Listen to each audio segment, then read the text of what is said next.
This is Chris Livingston with Contractor Growth Network. We specialize in helping contractors generate pre-qualified leads, deal with fewer objections, and create higher profit for the work they do. You should be proud of yourself so far by taking the first step by listening to this podcast. That being said, broke contractors listen while wealthy contractors take action. Let this be the moment you take action. Visit our website, contractorgrowthnetwork.com/change to get started on your transformation. Hey everyone, on today's episode, I'm talking all about why you're having trouble selling your work at higher dollar amounts, and it all starts with you. Check it out.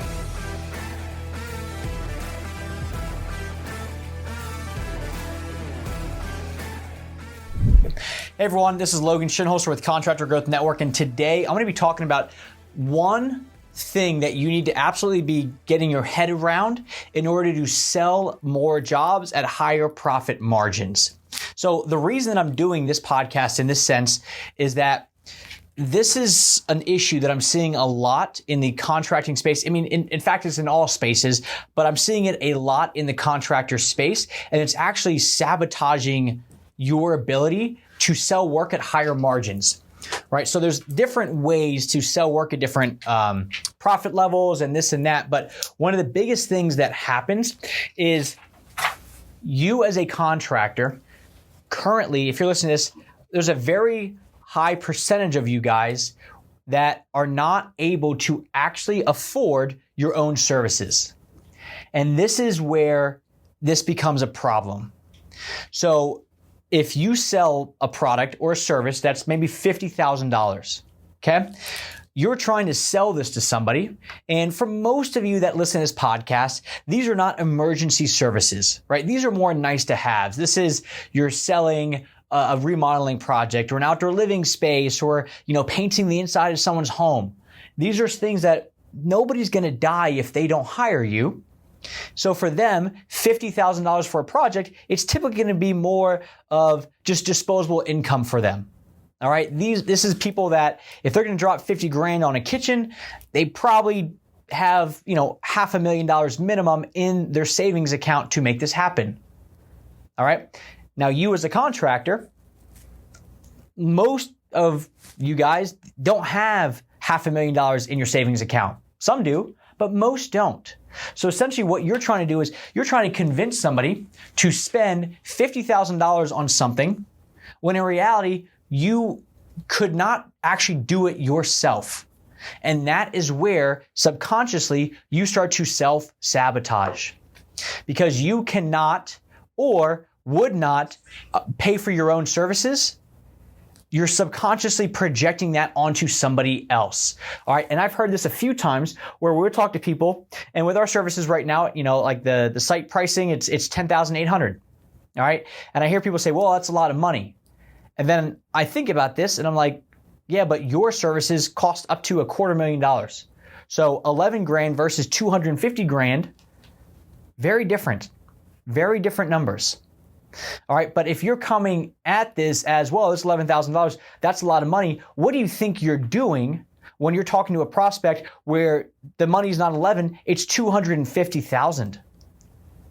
Because if you think 11's a lot, you certainly think 250,000's a lot. So it's this mentality that you're taking on yourself because you would not hire somebody to come in and do your own services for you. So how can you expect somebody else to do that with your company?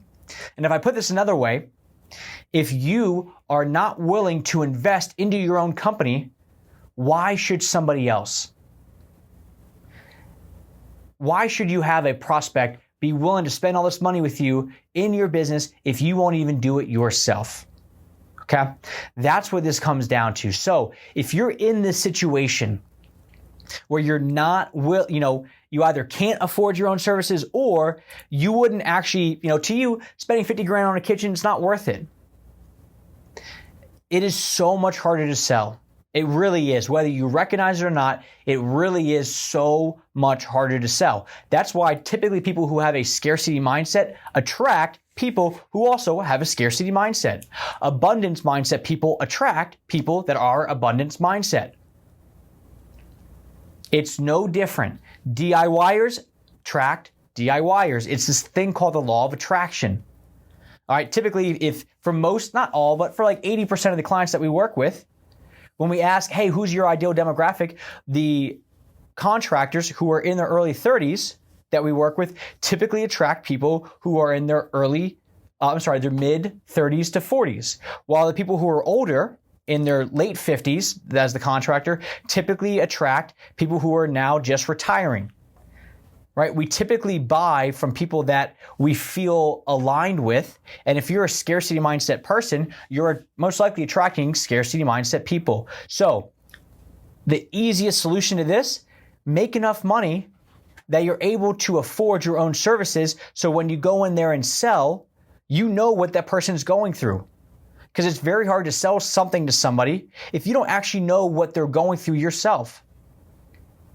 All right, imagine if you went to the Ford dealership to go buy a new truck and the salesman who's selling you the stuff drives a Toyota. Would that make sense? Would it make sense that the person who's trying to convince you that you want this Ford truck doesn't even believe in the brand itself? Right? That's silly. So if you cannot afford your own services, you need to get to a point financially where you are able to. And in the meantime, what you need to understand is why that person, that prospect, is actually buying from you.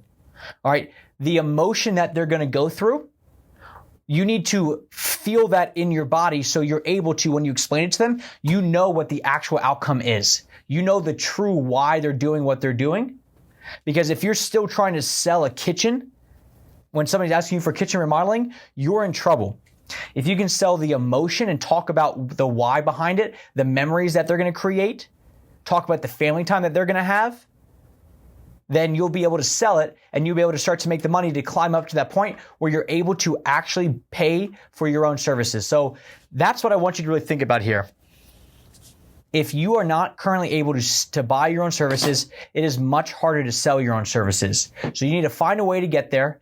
And in the meantime, really reverse engineer, take 10, 15 minutes this weekend, maybe Saturday, Sunday morning, grab a cup of coffee, and I want you to write down why somebody hires you. And don't say shit like the kitchen's outdated, the backyard is swampy, the painting looks old. All right, those are surface level things. People have a true motivation behind why they hire you, and it's not because of the surface level crap that they feed you. If you can dig deep and understand the true meaning why, it makes it much easier to sell. And when life is easier to sell, you make more money. And then now you can finally afford to get your own services. So that's the takeaway. Take the weekend, think about this stuff, write it down. Don't just think about it and move on. If you physically write it down, it tells your brain, hey, we want to remember this stuff. So the next time that you're in a sale, you're going to automatically recall this stuff versus trying to guess what you thought about. Take the time, do it this weekend, and as soon as you do it, do me a favor, take a screenshot of what you have, post it in our Common Sense Contracting Facebook group, because we'll look at this stuff. I want to see what you guys are coming up with, all right? Because this is not an exercise that it's just a one-time thing, right? You will, over the years, continue to get better and better and better at identifying exactly why your customers buy from you. And the better at that you get, the easier it is to sell. Write it down, take a picture, post it in the Common Sense Contracting Facebook group, and we'll have an open discussion there about it. Do not be afraid to post it. Those who are afraid to take action never get anywhere. Take the action. See you in the group. Thanks for listening to today's podcast. If you're not already part of the community to change the broken system between homeowners and contractors, join our Facebook group, Common Sense Contracting. We host weekly live streams, trainings, and provide other resources to help you grow your contracting business. Get off the sidelines and get in the game.